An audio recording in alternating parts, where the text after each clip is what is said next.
औरंगजेब तसाच पुढे सुवेळा माचीकडे गेला आणि सुवेळा माची बघून त्याचा हूर दडपला आणि त्याच्या तोंडून शब्द पडले, या अल्लाह, नशीब हमारा यह जगह हमें देखने मिली, इसी जगह हमारे लोगों को संताजी ने काटा था।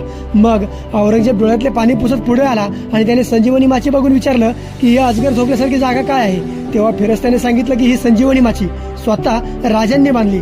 मग औरंगजेब निशब्द झाला आणि पुढे आल्यावर म्हणतो, शिवाजी राजा कहाँ रहते थे, उनका महल कहाँ है। तेव्हा फिरस्ता त्याला म्हणाला, राहू द्या, तुम्ही नाही बघू शकत तो महल। औरंगजेब म्हणतो, लेकिन कहाँ रहते थे वो। मग तो म्हणाला की वो वहाँ ऊपर जो डोंगर आहे उसके ऊपर, जायचं का वरती। औरंगजेब पूर्णपणे थरथरला होता।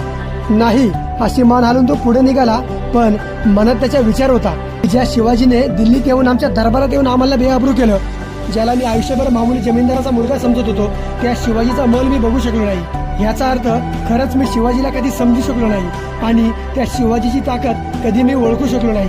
खरंच शेर